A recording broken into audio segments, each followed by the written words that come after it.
చిట్టి బాబమ్మ ఎవరు కొట్టారు? పెదిరెడ్డి కొట్టారా?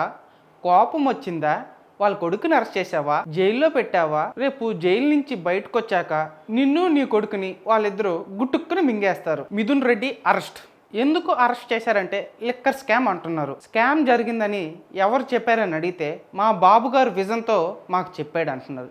ఏమైనా ప్రూఫ్స్ ఉన్నాయా అంటే ఈనాడు, ఆంధ్రజ్యోతి, రోత బూతు టీవీలు పేపర్లో వచ్చింది కదా, ఇదే ప్రూఫ్స్ అంటున్నారు. సరే, ఎంత స్కామ్ జరిగింది అని అడిగితే 50,000 కోట్లు అన్నారు, 35,000 కోట్లు అన్నారు, 25,000 కోట్లు అన్నారు, 18,000 కోట్లు అన్నారు, ఇప్పుడు 3,000 కోట్లు అంటున్నారు, మళ్ళీ 56 కోట్లు అంటున్నారు. అన్నీ వేల కోట్లే అంటున్నారు. సరే, ఏమైనా పట్టుకున్నారా అని అడిగితే చిల్లి గవ్వ కూడా పట్టుకోలేదు అంటున్నారు. ఎందుకు పట్టుకోలేదని అడిగితే ఎలక్షన్లో ఖర్చు పెట్టేశారు, ఈ నెట్వర్క్ దుబాయ్లో ఉంది, హవాలా అంటున్నారు, ఎన్ఐఏ రావాలంటున్నారు, దుబాయ్ గవర్నమెంట్తో మేము డీలింగ్ అయ్యి అప్పుడు పట్టుకుంటాం అంటున్నారు. మరి ఎందుకు సంక నాకడానిక మిథున్ రెడ్డిని అరెస్ట్ చేసింది? చంద్రబాబు మహా అయితే 90 రోజులు జైల్లో పెడతావు, అంతకు మించి నువ్వు చేసేదేంటి? ఈ జైళ్ళకి, అరెస్టులకి అన్నిటికీ మిథున్ రెడ్డి తెగిచ్చేసే ఉన్నాడు. లిక్కర్ స్కామ్ జరుగుంటే కనీసం నువ్వు ₹1 అన్నా ఈ రోజుకి పట్టుకున్నావా? మా దగ్గర లిక్కర్ స్కామ్ జరగలేదు, కానీ మా ఆంధ్రాలో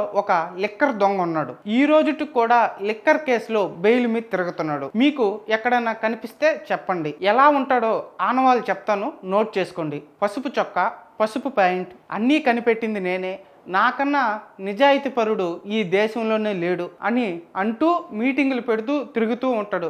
ఎవరికైనా ఎక్కడన్నా కనిపిస్తే మా బాబు గారికి కొంచెం చెప్పండి. చంద్రబాబు, నీకు సిగ్గన్నా ఉందా? లిక్కర్ కేసులో బెయిల్ మీద తిరగతుంది మర్చిపోయావా? నువ్వు లిక్కర్ కేసులో బెయిల్ మీద తిరగతా ఆంధ్రాలో లిక్కర్ స్కామ్ జరిగిందని పత్తిత్తి మాటలు ఈరోజు నువ్వు చెప్తావా? ఎప్పుడో కాలేజ్ టైంలో పెద్దిరెడ్డి నిన్ను కొట్టాడని ఈరోజు పగ తీర్చుకుంటావా వాళ్ళ కొడుకుని అరెస్ట్ చేసి? నీకు పెద్దిరెడ్డికి గొడవ ఉంటే మీరిద్దరు చూసుకోండి. రేపు మళ్ళీ పెద్దిరెడ్డి నా కొడుకుని అరెస్ట్ చేస్తావని చెప్పి నిన్ను మళ్ళీ అదే రాజమండ్రి జైలుకి పంపిస్తే నాకు ఫుడ్ బాగలేదు, నాకు దోమలు కొడుతున్నాయి, నాకు నా కొడుకుని లొకేషన్ చూడాలనుంది, నా తమ్ముళ్ళకి నేను సేవ చేయాలనుంది అని నంగి మాటలు మళ్ళీ ఈ డ్రామాలు అవన్నీ మాకు అవసరమా చంద్రబాబు? బాబు గారు, నీ మంచికే చెప్తున్నాం.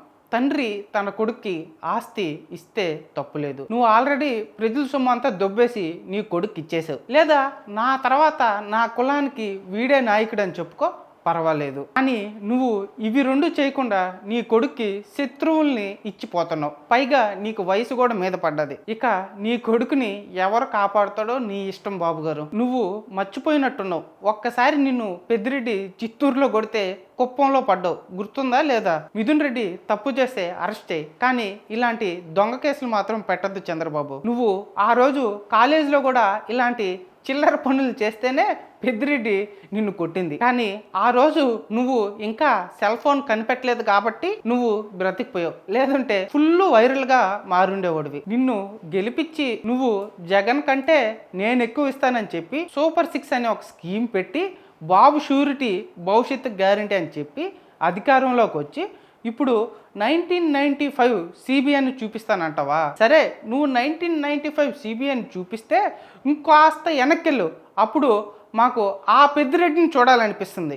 ఆ పెద్దిరెడ్డి కానీ బయటకు వచ్చాడనుకో, అప్పుడు ఒక్క కాలేజ్ కాబట్టే సరిపోయింది. ఈ రోజైతే నిన్ను ఆంధ్ర మొత్తం తిప్పి తిప్పి తిప్పి తిప్పి ఆ తర్వాత ఏం జరుగుతుందో నీకే తెలుసుగా చంద్రబాబు, ఏమంటావు? కాబట్టి నువ్వు ఇలాంటి చిల్లర రాజకీయాలు మానుకుంటే నీ భవిష్యత్తుకే మంచిది. పెద్దిరెడ్డితో పెట్టుకోవద్దు. పెద్దిరెడ్డితో పెట్టుకున్నావంటే నీ పరువు ఉంకురంతా పోవాల్సిందే తప్ప